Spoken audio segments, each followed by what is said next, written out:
bagaimana cara membuat anak mencintai Allah dan mencintai Al-Quran? Anak itu,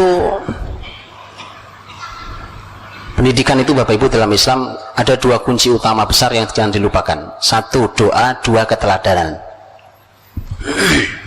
Ini sebelum bicara teori lain.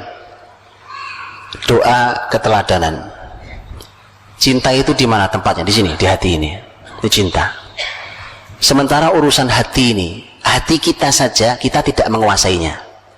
Karena Rasul bersabda, Inna qulubal ibadi baina asabi'ir rahman yuqallibuha kaifa yasha. Sungguhnya hati hamba-hamba ini ada di antara jari-jari Allah yang Maha Rahman. Allah bolak-balikan, terserah Allah. Berarti murni di tangan Allah. Karena murni di tangan Allah, minta sama Allah kita. Ya Allah, jadikan generasi-generasi yang cinta Qur'anmu, cinta-cinta dengan Rasulmu. Begitu. Jadi tolong didoakan, Pak. Karena cinta itu di hati, dan hati itu kita nggak punya kuasa. Maka minta sama yang menguasai hati, yang membolak-balikan, terserah dia, itu Allah Subhanahu wa ta'ala. Kemudian keteladanan, Pak. Supaya anak cinta Quran, supaya anak cinta Allah, cinta Rasulnya, harus dibuktikan keteladanan itu. Bagaimana anak mau cinta Quran, bapak ibunya nggak pernah baca Quran? Anaknya lagi berusaha menghafal Quran, bapak ibunya nyantai banget. Anaknya apalagi berusaha maksimal, sudah menghafal juz 30. Bapak ibunya santai banget. Kasih dia keteladanan, Pak. Bahwa masalah cepatan anak-anak itu dijamin pasti. Ya kan, kita mulainya bareng. Ayo nak, kita lomba sekarang. Dijamin bapak ibu kalah. Karena anak-anak kita luar biasa. Ya kan? Nah, itu nggak lama, itu cuma beberapa bulan ke depan kita akan mengibarkan bendera putih, nyerah. Okay?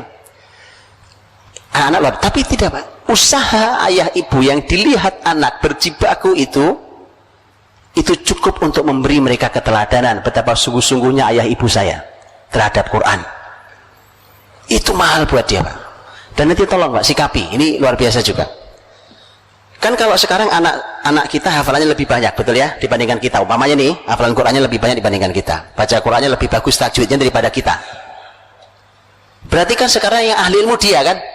Memang dia anak saya, umurnya tuaan saya, karena anak saya. Di sisi saya sebagai bapaknya, saya sebagai ibunya, dia harus hormat sama saya. Tapi di sisi ilmu saya harus hormat sama dia. Bisa dipahami? Berikan haknya. Berikan haknya. Karena dia yang lebih tinggi ilmunya dibandingkan kita dalam hal ini. Begitu diberikan haknya, anak semakin kagum cinta dengan Qur'annya. Oh, ternyata kalau saya begini ini saya dimuliakan. Saya dimuliakan. Iya, kan ahli ilmu harus dimuliakan. Tapi itu, jadi keteladanan tolong dijaga betul. Dia berikan contoh yang baik. Contoh yang baik. Kalau anak berjibaku, berjuang keras, bapak ibunya harus sama. Masalah hasilnya bagusan anak-anak itu sudah diduga. Ya, tapi tadi itu dinilai oleh anak-anak kita. Anak-anak kita diam bukan berarti tidak menilai, Pak.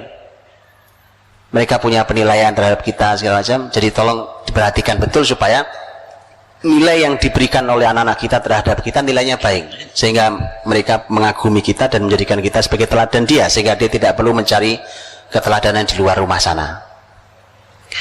Begitu, itu simpelnya bicara tentang masalah doa, bicara tentang masalah keteladanan. Dan nanti satu lagi poinnya, Bapak Ibu, seperti Quran contohnya, cinta pada Rasul contohnya, cinta pada Allah, itu punya musuh.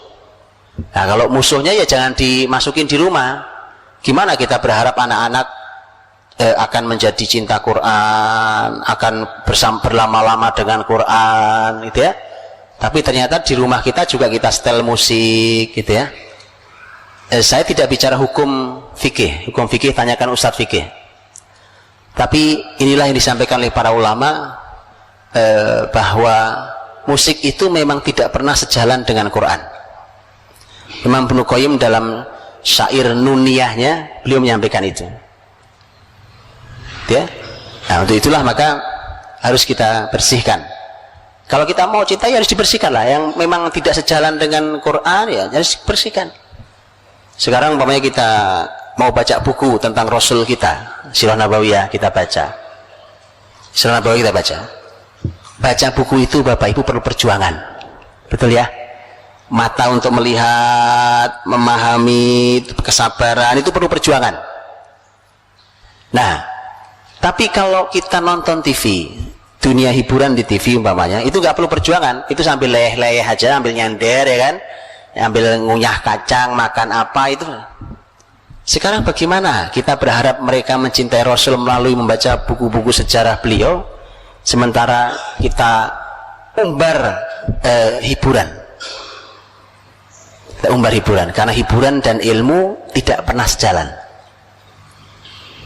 Tidak pernah sejalan. Kalau hiburan tinggi, maka ilmu jatuh. Ilmu tinggi, hiburan akan jatuh. Itu kaidah sepanjang sejarah. Baik gitu, wallahu a'lam bishawab.